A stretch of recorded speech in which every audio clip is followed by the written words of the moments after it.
Welcome back to another episode of the Even Your Dynasty Show. Ricky's joining me again for this. We're going to do the minor league update. This is going to be for the week of July 8th through July 14th for last week.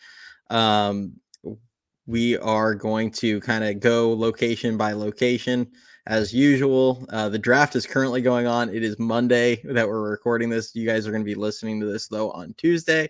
So Ricky may end up breaking the news occasionally on Giants draft picks because it sounds like they're getting close to picking in the fourth.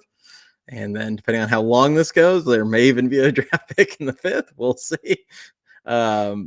But as always, welcome if you guys are watching on YouTube or if you're listening on Spotify. Welcome. If you are on Spotify, I would highly recommend jumping over to YouTube. We like to add the highlights in on these minor league videos. So there will be some of those going on. But we will be talking a lot about quite a few different players and how they're doing on the system. So thanks for joining, Ricky. Of course. All right. So we'll start off with the River Cats. They went 2-4 in Salt Lake City. They're now 49-44 on the season. Number one prospect, Carson Whisenhunt, 4 innings pitched, 3 earned runs, 5 hits, 4 walks, 7 strikeouts, 83 pitches, 51 for strikes. So the pitch count kind of up there a little bit, which is good to see. Number 3 prospect, Marco Luciano. It looks like we are finally getting the Marco Luciano breakout that we've been waiting for 3 months. 9 for 22, 3 home runs, 4 walks, and only 4 strikeouts, which was really good to see. And everybody, we're going to kind of run through these people on each location, and then Ricky and I are going to talk about whoever we want to talk about in that level afterward, just so you know. Number 7 prospect, Mason Black, 4 innings pitched, 4 earned runs, 5 hits, 2 walks, 5 strikeouts, 77 pitches, 48 for strikes. Seems like the pitch count's been kind of stuck in the 75 to 80 pitch range for him. Number 11 prospect, Landon Roop, 2 1/3 innings, 2 earned runs, 3 hits, 2 walks, 4 strikeouts, 46 pitches, 26 for strikes. Keep in mind, as I mentioned, these games were in Salt Lake City, so that is kind of like playing in Coors Field. It's a bit of a launching pad. Number 13 prospect, Grant McCray, went 3 for 18 with a walk and 5 strikeouts. Kind of a quiet week from him. Carson Seymour had probably the best week of the pitching prospects, especially in Sacramento. He actually started 2 games, 6 innings pitched, an earned run, 6 hits, a walk, 3 strikeouts in the first through 62 pitches, 43 for strikes. 6 innings pitched, 3 earned runs, 9 hits, 2 walks, 6 strikeouts in the second. 87 pitches, 62 for strikes.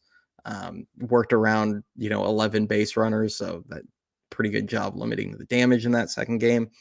Number 29 prospect, Carson Ragsdale, 4 1/3 innings, 6 earned, 10 hits, a walk, 2 strikeouts, 86 pitches, 61 for strikes.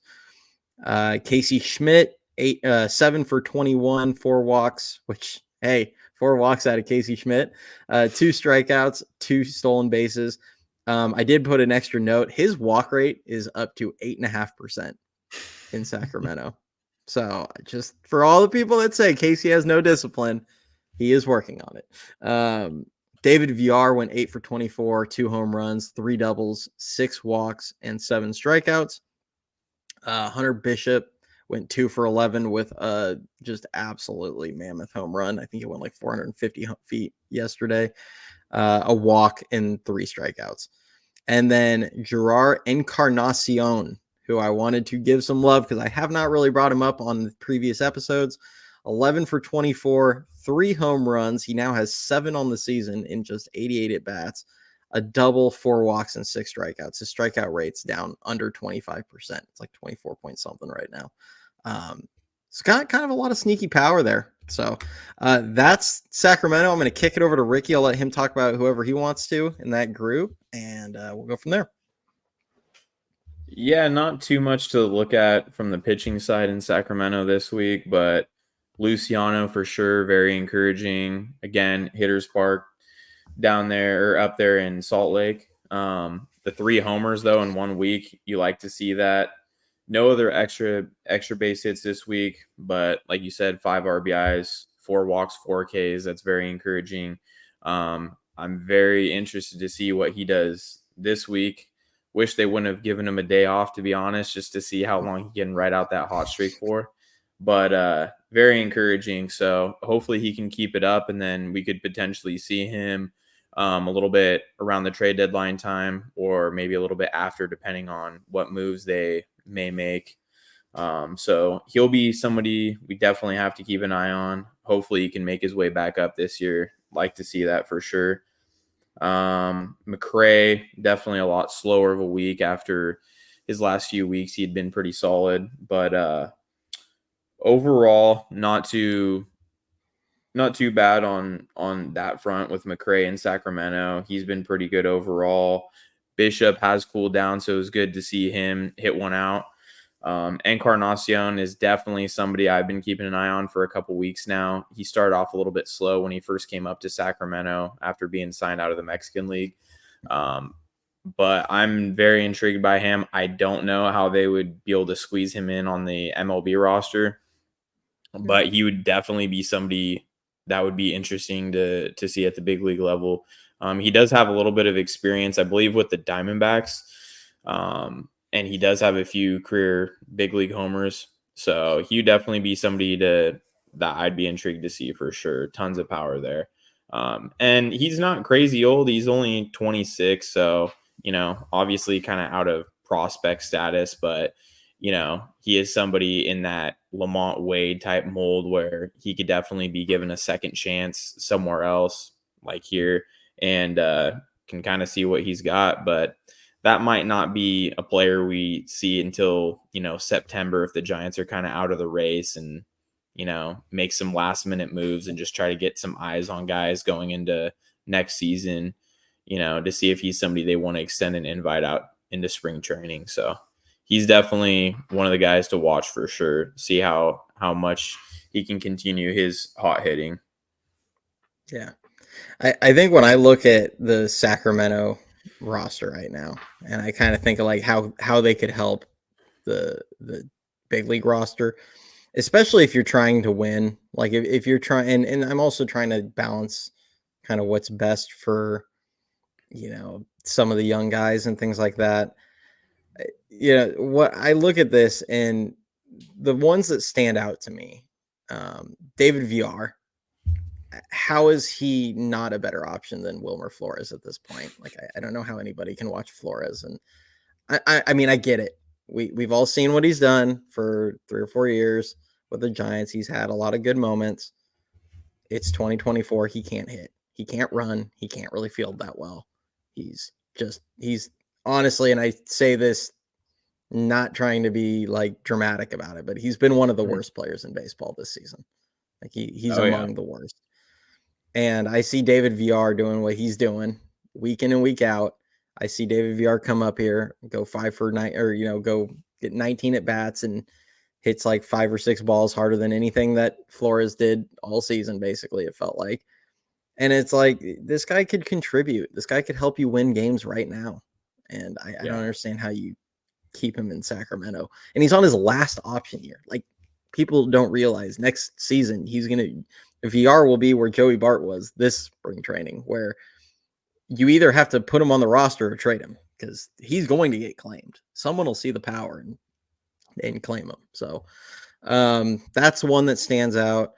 Casey Schmidt I kind of brought up his walk rates up, and from what I've watched, like he is actively trying to cut the chase down. Now he's always going to have chase. He's never going to be like a 12% walk guy, but I can't help but wonder, like, could he turn himself into a 270 hitter that has some sneaky power and at least cuts the chase down enough to get pitchers to come into the zone more frequently for him. Because his zone contact rates and his barrel rates in the zone are really good. So, he kind of stands out, and he's been playing pretty well for quite a while now. Ever since he had that absolutely horrible April, he's been pretty good. Mm-hmm. Other guy, and then Encarnacion, where I look at with him is, if we're going to not play Luis Matos, like if he's just going to sit other than when a lefty's on the mound, I'd kind of rather just see him playing. Like and we can talk about, trading outfielders if the team completely, goes belly up. I would imagine they're going to figure out getting all these kids in every day, but in the immediate future, if we're not going to play Luis Matos, just get him in Sacramento and let him play every day. You can't tell a guy Yep. like, oh, you need to be more disciplined and you need to, make better swing decisions. But oh, by the way, you're going to get 4 at bats this week. Like, it just doesn't do it for me. So, like, I would love to see Encarnacion get kind of a look and then let Matos go play every day and let Encarnacion have basically Slater's role. And you can at least let him get some at bats on the weak side of that platoon with the Yaz.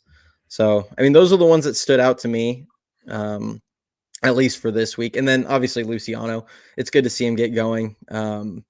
I think you and I have talked for weeks now. We felt like this breakout was coming. We didn't know when. And Yeah. hopefully it's here. And sometimes, he figures it out. He did this to Double A last season where all of a sudden he figured out, and for like a full month, it was like 30 games. He just went ham and he got promoted to Triple A like very quickly after. So, um, everybody don't be surprised if this isn't just like, oh, he had a good week. Like, he very well may sustain this for, a little while. Yeah. Yeah, and I do want to go back on VR real quick before we move on to Double A, just because we're not going to have as much to go for with them. But with VR, I agree 100%. I mean, I look at it this way: you get rid of Wilmer around the deadline time, bring VR up, give him a few months to get some playing time in, because you figure with Wade and his legs affecting him, like always, it might be a good idea to not be having Wade start every game and, Mhm. not just have VR be in there against lefties, but have him go in against some righties from time to time too.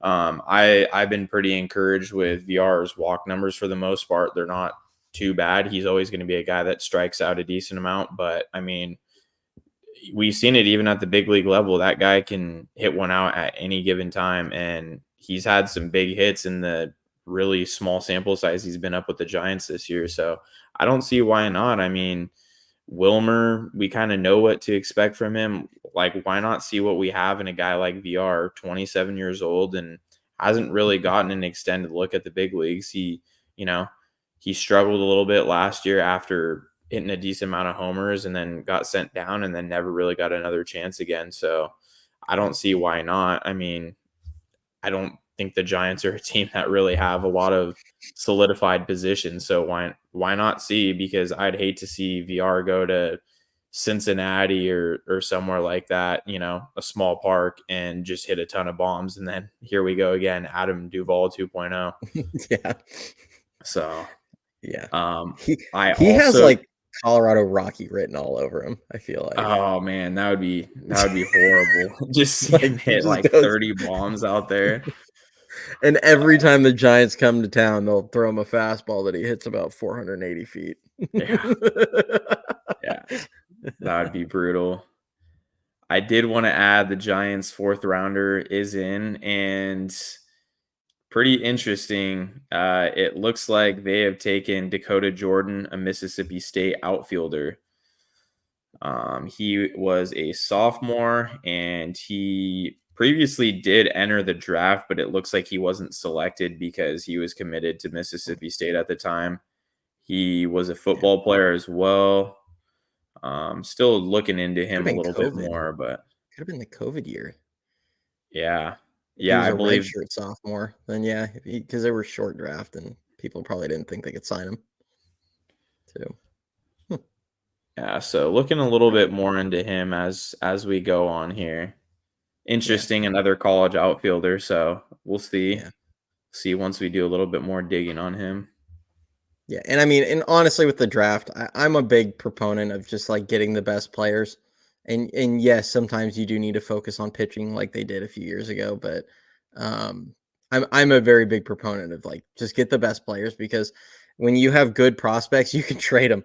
Like, you can trade them for the positions you actually need currently if you need to. So like, just go get the best players you can and figure out who you want to keep, who you want to trade, and go from there. So hopefully Oh, that works out. seeing he's another big time power guy. He had 20 bombs, 72 RBIs this year, As a sophomore, 354 too. average. Yeah, I not wonder if he bad. might be a guy that goes back. Really good year. And then tries to go back and be a first rounder next season or something. I don't know. I just curious.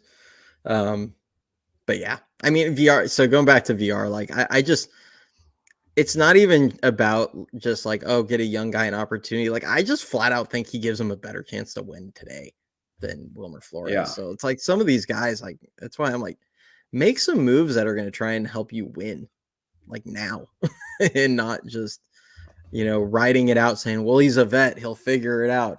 It's mid July, he hasn't A figured little it too out. We're at late the for All that. Star break. Yeah, we're gonna run out of I time before mean, he figures it out.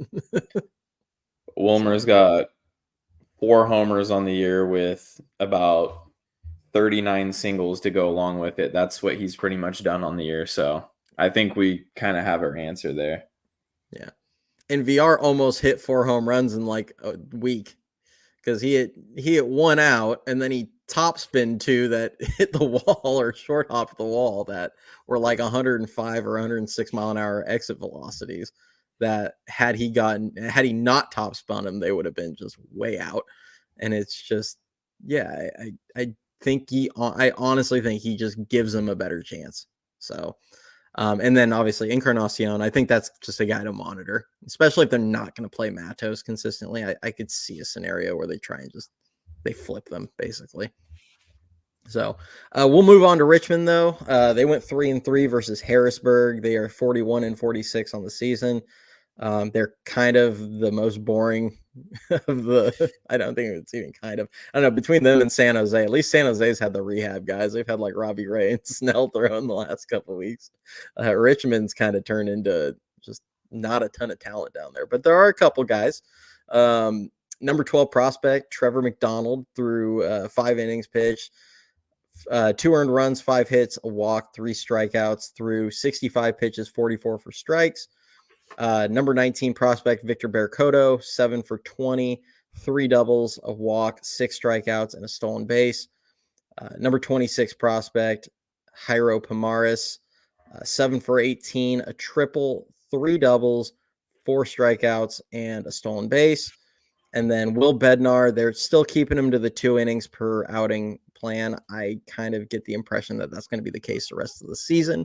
But he threw 2 games, 4 innings pitched, no earned runs, no hits, 4 walks, and 6 strikeouts. He did have 2 walks in each outing. So just a little bit of, he's got a little bit of, wildness to him. But, he can be unhittable at times. Like he's shown that a few times where he's had these outings where guys just don't even touch him. So a lot of promise there. So let me know what you kind of think of that, or if there's anyone you want to add.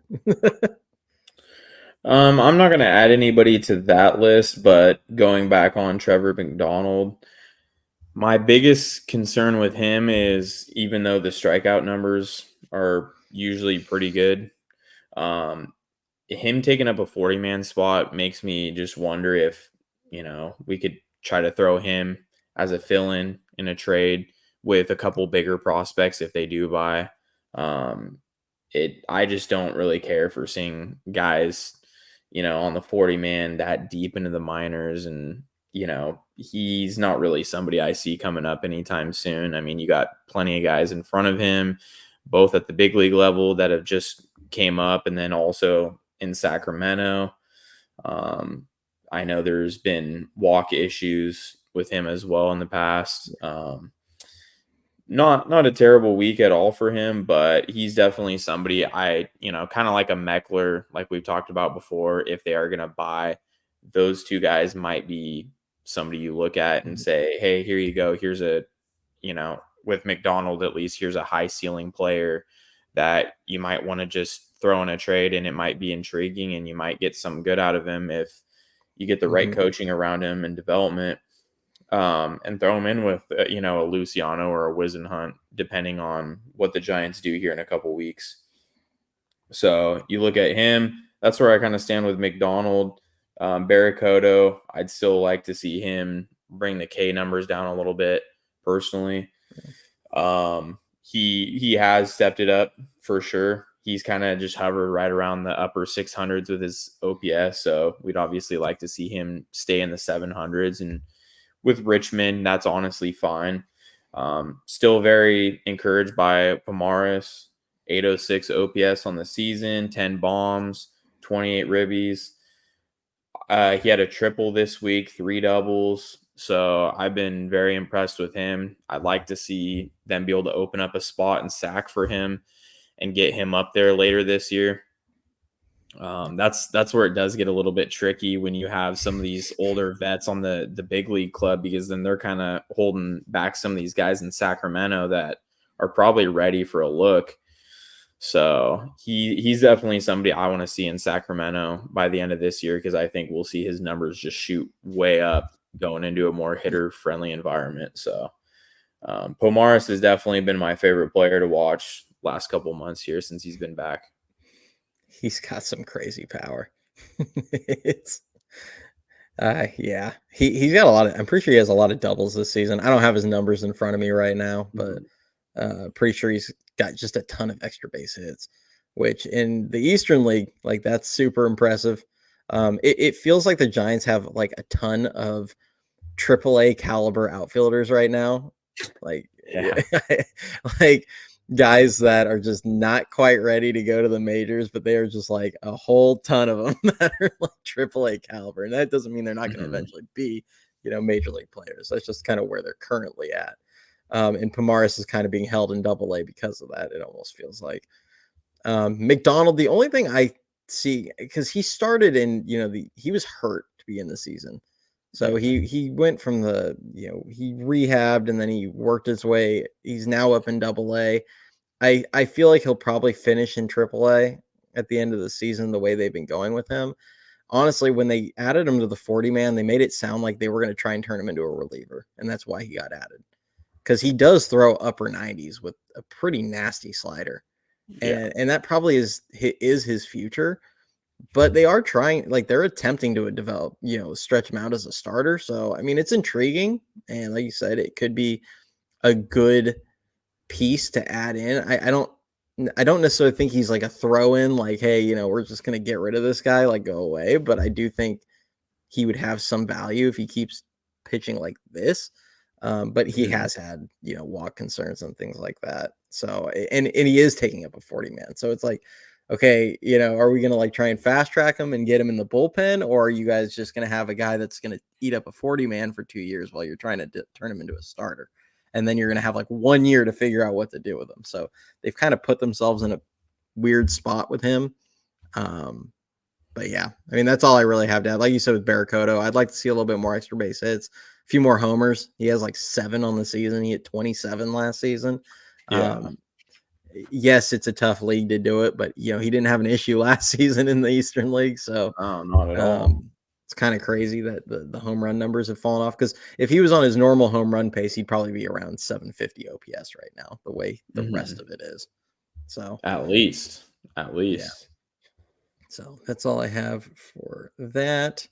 We'll kick it over to Eugene, who went 2-4 versus Vancouver last week in High A. They went 40. They're now 43-43 on the season.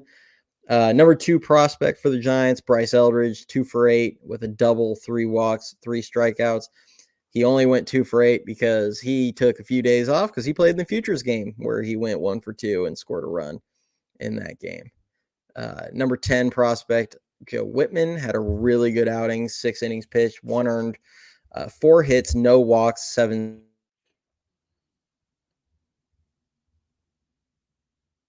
in their system personally, right behind Birdsong. Just my personal feelings on them. Number 15 prospect, Wade Meckler, has now moved back up to High A. It seems like they're just kind of jumping him through the levels to get him healthy, because he missed several months. 6 for 14, a double, 4 walks, 3 strikeouts, and a stolen base. Number 18 prospect, Diego Velasquez, 4 for 17 with a home run, 2 walks, 4 strikeouts, and a stolen base. Number 24 prospect, O'Neal Perez, went 4 for 12 with 4 walks, 2 strikeouts, and 2 stolen bases. He's a catcher with 17 stolen bases on the season. I looked at that and I was like, well, and he does not look like a guy that should be stealing bags when you see him. Um, he's got he had a slide earlier in the year where he like hit a triple or something like that, and he like did like a swim move into second base, and he just reminded me of Pablo Sandoval a little bit when I saw that. Number 25 prospect Cole Foster, 0 for 11 with a walk and 8 Ks. It's a rough week. Quinn McDaniel had kind of the weirdest week I've seen in the system this week. 5 for 23, a home run, a double, 2 walks, 15 strikeouts, and a stolen base. He had himself an outhouse or castle week. I skipped Jonah Cox. Number 27 prospect Jonah Cox, 4 for 18, a triple, 2 walks, 5 strikeouts, and 4 stolen bags. He's up to 51 on the season. And then Jack Choate, kind of unfortunate. We don't know what the injury is. He only went a third of an inning, gave up a hit, had a strikeout, and then left. I heard some people say that it almost looked like a hand thing, but I didn't Yeah. see it. So I'll kick it over to you. That's all I have for Eugene right now. Yeah, unfortunately with Choate, I haven't heard anything either as far as, a confirmation on what that injury is. So hopefully it's nothing too bad. Staying on the pitching side, Whitman, he's been pretty dominant since he's gone up to Eugene.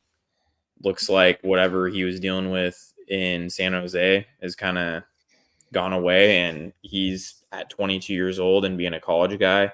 He might be somebody we see continue to dominate for another month, and they could be aggressive, honestly, with him and move him up to Richmond. I mean, Richmond doesn't have a ton of standout guys that are, taking up spots, so you could easily make room for him up there. And then that way you have another guy, another lefty starter that's kind of in the pipeline in the upper minors. And, you could see, depending on how things shake out, you could see him up next year, really, if they wanted to get real aggressive with him. And, if he continues his success, strikeout numbers have been really good. His command's been a lot better in Eugene. And, as we mentioned before, we're both huge fans of his stuff. I think he has better stuff than Wizenhunt, and Wizenhunt's the one that gets a lot of the attention. So I think if you see a guy like Whitman continue to light it up in Eugene, I think we'll start seeing his prospect status rise very quickly. Who else? Diego and Quinn McDaniel. It seems like they're both kind of on that same tier where they're both kind of going up and down. One gets hot, the other one gets cold, and vice versa. I think Diego's a little more hit, and McDaniel is a little more power, is how it feels, and a little more swing and miss out of McDaniel. Yeah, just what I see. Yeah, I agree. 100%. I think both of those guys are other guys that could be add-ins and trades. I look at, an aggressive trade like the Orioles made in the offseason for Corbin Burns, and you look at their system and they threw in a lot of those mid-tier kind of guys. In that trade, I could see the Giants throwing in some guys like in that range as well for, a Bo Bichette or, somebody of that nature if they go and do make a bigger move, or a Jazz. Those are guys you could see get moved for sure, just because those aren't like super high upside guys that you're really gonna lose sleep over if you ship them out. You kind of know generally what they're gonna be. They're kind of utility-ish guys. Cole Foster, I've mentioned numerous times, been pretty disappointed with how he's been so far. I thought he would be a lot more steady, especially after how he started last year in San Jose after being drafted. Strikeout numbers were pretty high this week, 11 or 8 Ks and 11 at bats. So rough week for him. He's kind of been off to a rough start in Eugene so far, so hopefully he picks that up. And then Cox is another guy. He's just kind of, what he is. He's been pretty steady, tons of bags. And like I said, he's just one of those guys. I think we should expect to see him hang around and just be a role player eventually, and just be a huge threat on the bags late in games. I definitely think that's somebody you want to keep around. I mean, 51 stolen bags. I can't remember the last time the Giants have had somebody like that in the system. Yeah. And we're definitely like not trying to disrespect the guy and say like, oh, we think he's gonna be a role player down the road. I don't think he has the power, and his arm's not like particularly great, but like I don't think he's got the kind of the prerequisite power to be really an everyday guy. But that's not to say he can't end up starting, 50, 60 games or whatever, and then entering in a whole bunch of others because I mean the guy hits and he steals a lot of bags. So he's got a ton of value as a pinch hitter, as a pinch runner, a defensive replacement, a spot starter. Like I don't think saying a guy can be a fourth outfielder, especially if he's a highly successful one, is like a I don't feel like it's some kind of like disrespectful thing to the guy because that No. means you're probably a really good major leaguer that's going to make 10+ million dollars in your career. So I think he can be a really solid player. I don't know if he's got the necessary power to really hit it over anyone's head with any kind of consistency to where they have to respect it. Like that's the hard part. So And keep in mind, fourth outfielders in under this regime, you're going to play a lot more than you are, under yeah, the Bochy Sabian regime. Those guys, lucky to get some pinch hit at bats in and then play once, maybe twice a week. In this regime, you could find yourself playing 3 times a week starting with some pinch hit opportunities as well. So, and of course, pinch running. I mean, we see them do that all the time. So, yeah. Oh yeah, this regime. I mean, the at bat total might not jump out at anybody, but if they play 6 games in a week, you very likely might have entered 5 of them. Like it's just in I some mean, capacity, whether you start or you pinch hit, and you end up and with how they pinch hit, like sometimes you pinch hit, you get games where you start and you get 2 at bats, but you pinch hit for someone and you got 3 at bats. Like it's kind of that's how the Giants have been run the last few years. So but yeah, he's really jumped out. Diego, I could definitely, him and McDaniel, I could see either of those guys ending up in a trade. I'm really high on Diego. I actually think he's like one of their most underrated prospects in the system. Just because I like the hit tool. He just yeah, he just hits. Like that's what he does. And not a lot of power, but he does seem like a guy that'll have enough to like hit 10 in a season or, 8, 9, yeah, 10 home runs in a season.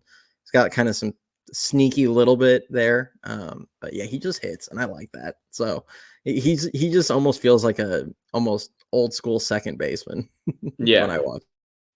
yeah. I definitely view him as a big leaguer. I don't see. Giants with the Little Giants, they went 4-2 versus Visalia. They have like their season has taken like a huge. They've gone on a crazy run. They're 52-34 now on the season. Um, all in the middle of losing a whole bunch of talent out of that level. It's gone Yeah, up to high A. But number 9 prospect Maui Ahuna, 5 for 17, 5 walks, 6 strikeouts, and a stolen base. It's a short list again here. Number 28 prospect Josh Bostic. He pitched in 2 games, went combined 8 innings, 1 earned, 8 hits, no walks, and 13 strikeouts. Lisbel Diaz went 6 for 20, 2 doubles, 4 strikeouts, and a stolen base. And then a guy that I haven't mentioned really on here, but Charlie County, who was their 9th-round pick last year, uh, or in the 2023 draft, I should say. He went 12 for 20 with a home run, 3 doubles, a walk, and 2 strikeouts. It's only his second home run, but he has a 940 OPS in San Jose right now. So he's having himself a really nice season there. I do believe he missed a chunk of the year because I feel like he didn't come up until about May. But he's been doing really well. So wanted to give him a shout out because he's earned it. yeah, for sure. I'm really intrigued to see what they end up doing with Maui Ahuna. We'll see how it goes, but we could see Martin and Arias go up to San Jose after these draft picks come through. So I'm really curious to see if they end up moving him up to Eugene and possibly moving up, a guy like Diego or Quinn McDaniel up to Richmond. Maybe McDaniel just being a little bit older. But Yeah, I'm really curious to see what they end up doing with him. He has just not gotten the bat going. The only sign of life we've really seen out of him was both in the ACL and then one of his first games up, he hit a grand slam in San Jose. Other than that, he just really has struggled this year. And it's kind of disappointing out of a guy like him because he does have such a good glove. So I'm really curious to see what they end up doing with him. We got to see Cobb and Ray down there a little bit, looking a little bit better. Yeah. So those guys are getting a little bit closer. Other than that, yeah, San Jose just every year just seems to keep it rolling. I don't know if it's just a testament to their coaching down there or what, Yeah. but even Who's when the there's like coach down nothing there? on them, All they do is win. crazy. So I'm very interested to see, going into the ACL guys, see if we can see Walker Martin and Rainer Arias come up and join Lisbel Diaz up there and see if those guys can get it going together. Yeah. Oh, and I'm going to correct myself. Apparently, I was a little dyslexic. Sis County is hitting 340. He has a 903 OPS. I combined those. um, so yeah, it's still a really good season from him. But yeah, I don't know what they're going to do with Ahuna. I mean, they're not going to just dump him. Not a year after they drafted him, but No. he's gonna have to turn it up, or he's gonna start getting passed. And the Giants have really heavily invested in like shortstops and middle infielders as a whole, kind of as we've talked about. So, um, yeah, he's gonna put him and Foster are both gonna kind of put themselves in tough spots if they keep this up. But Diaz, I mean, the guy keeps showing the thump, which is good. Hasn't done a ton in San Jose yet, but he is only 18, so he's got a ton of Mhm. time. Um, Also, I just saw this thing popped up for me. It was the Keith Law article talking about how he views Jordan, who they just drafted in the fourth. And he had him ranked, I guess, as his number 49 prospect. And 70 runner with 80 grade raw power and 80 grade bat speed and a 60 grade at worst arm. Yeah, A lot so of swing and miss, though. exactly. I was just gonna say that I did a little bit more digging on him, and that's basically his biggest downfall is just the swing and miss. Other than that, super toolsy Yeah. guy. So that's good to see. Everybody wanted to complain about Tibbs and not having tools other than, hit and power. So, you get a guy Yeah. like that, you get one that is more polished, and then you get another guy who has a little bit of college time, but has already Yeah. shown off a ton of power, and you can work with that. I think his whiff rate was at like 28%, something like that. So that's gonna need to come down big time. But Because but that's I probably I not personally improving like in the the pick. majors. And to add on to that, they again tripled down and took another college outfielder, Jacob Christian out of University of San Diego. So that's their fifth rounder. What I'm gonna say is this sucks in the sense, not that like I don't have any issues with what they draft, but what sucks to me is I do feel like there is a non-zero chance that Luis Matos is in a trade in the next 2 weeks. And I really like Luis Matos. I love his hit tool. I love his just the way he plays. I haven't loved some of how he's been trying to yank everything over the fence. I've been pretty vocal about that this season. Hmm. Um, but I love his potential, and I do feel like there is a non-zero chance that he is in a trade in the next 2 weeks, which would stink because I like him. But I'll be happy with, if they make a big trade for, a Bo Bichette type player or someone, some kind of star caliber Yeah. uh, player in return. I'm fine with that. You have to give up something. You have to give up something that hurts, is my saying. Like if it doesn't hurt, you didn't give up enough. And that one would hurt me a little bit if they Yeah. dump Matos into one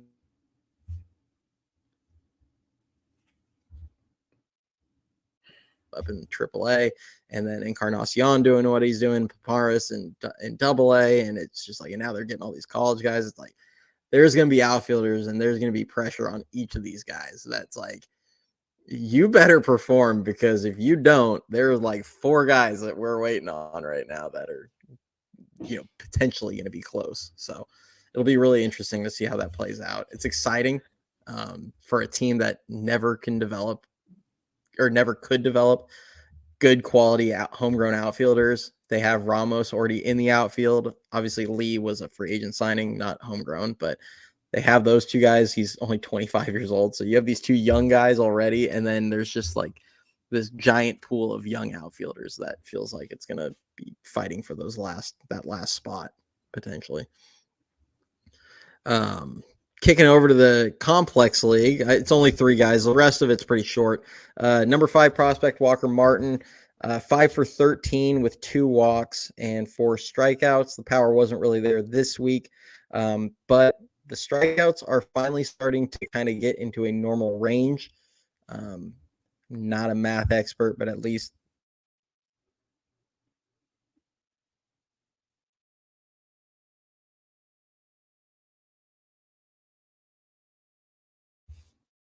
I think this connection might have got a little spotty there for a second.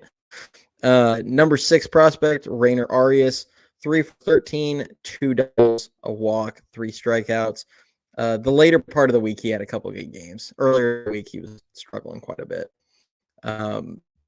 Ryan Reckley went 1 for 7 with walks. And then I'll just throw the DCL in there. Johnny Level, 1 for 10, triple, and a walk. I think that's it for their top guys. Johnny Level's their number 20 prospect, I believe, last I looked. Yeah, I haven't been focused too much on the Dominican guys down there, but Walker Martin, I think we're slowly starting to see the improvement there. Him kind of adjust to big league pitching now. It's his first taste of it. Didn't start till late this year. Didn't start last year after being drafted. So it's taken him a little while to adjust, but he has 4 homers on the year, 724 OPS. So as opposed to a guy like Barracoto, you're seeing, some extra base hit power combined there.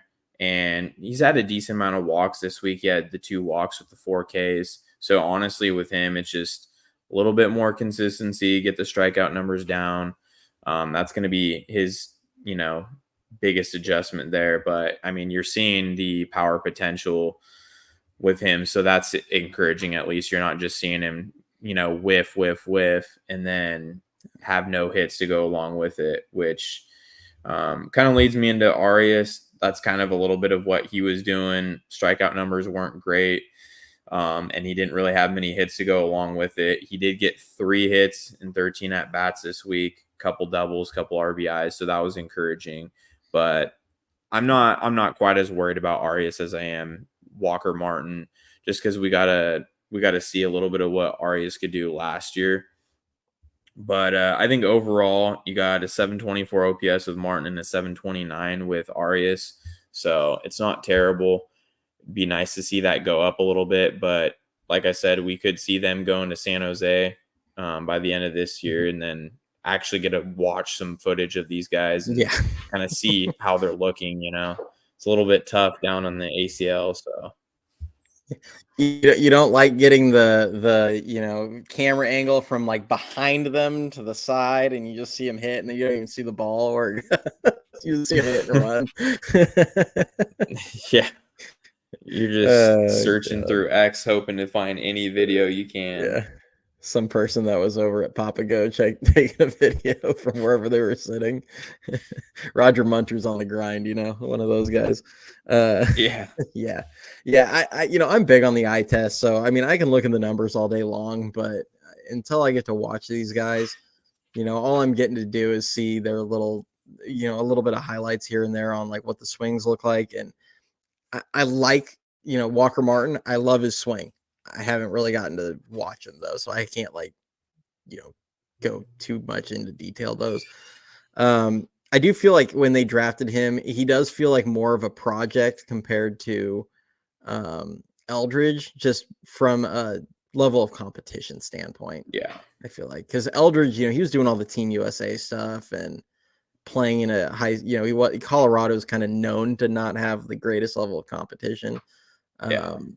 So, you always felt like there was going to be more of at least a learning curve Martin, but I do think the tools are all there, and we'll just kind of see what happens over the next couple of years. I just think people are going to have to be patient with him. He's going to take a little longer. Whereas Yeah. Eldridge is like already looking like, could this guy just be in double A? Like he's just tearing it up Right. wherever he goes.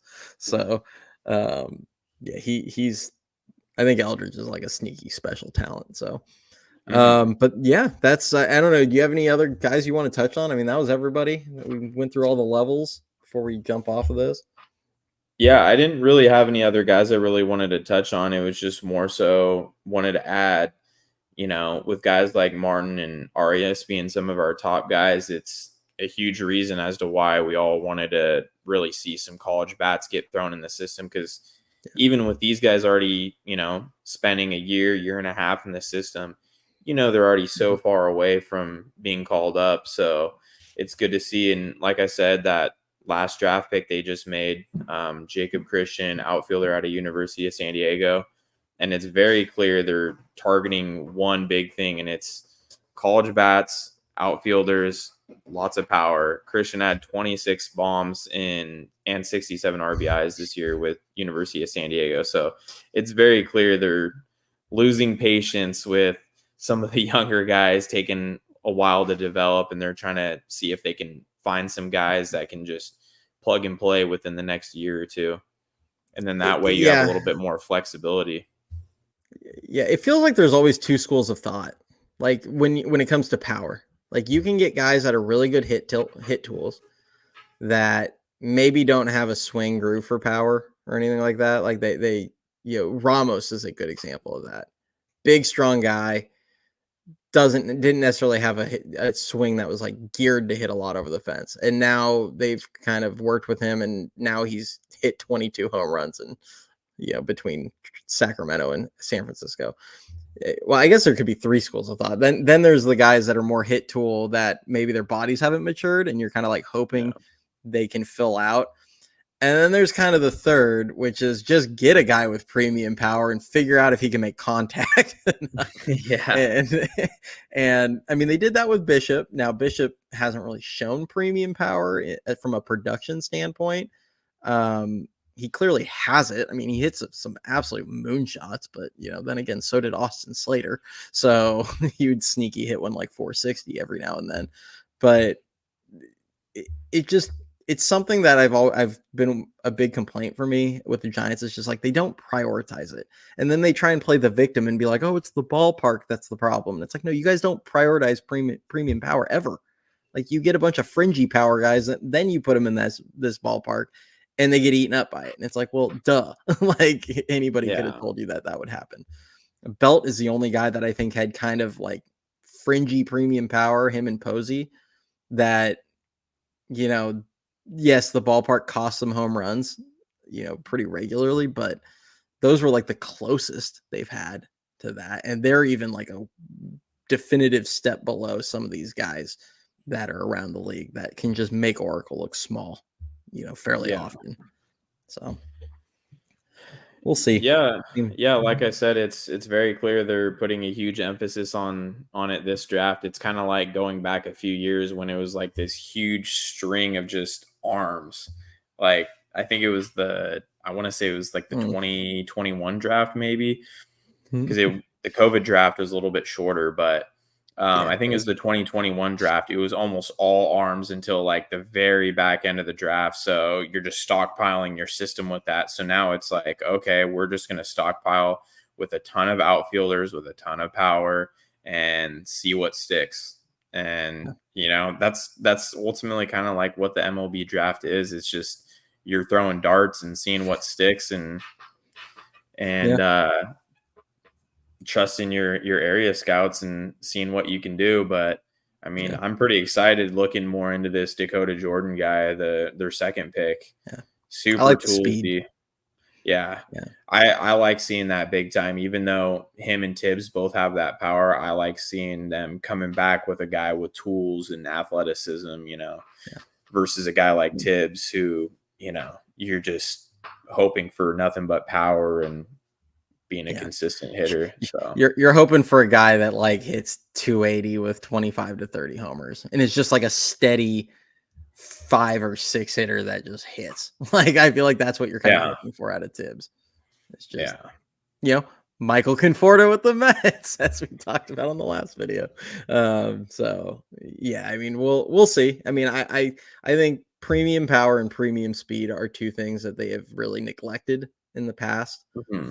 They'll get guys that have like intriguing, but they wouldn't draft like burners. They wouldn't draft guys with massive power. It was just always guys that were like, he's a 5-ish tool player, but all the tools are kind of just like barely above average. It's kind of how it felt like they would attack it. They just, he doesn't have a big deficiency, but he doesn't stand out in any ways. And it feels like they did try and get guys that at the very least do like one of the two things really well. So yeah. Well, that's going to be it for today's episode. As always, if you enjoy the content, like the video, subscribe to the channel, whether it's here, Spotify, wherever you're at.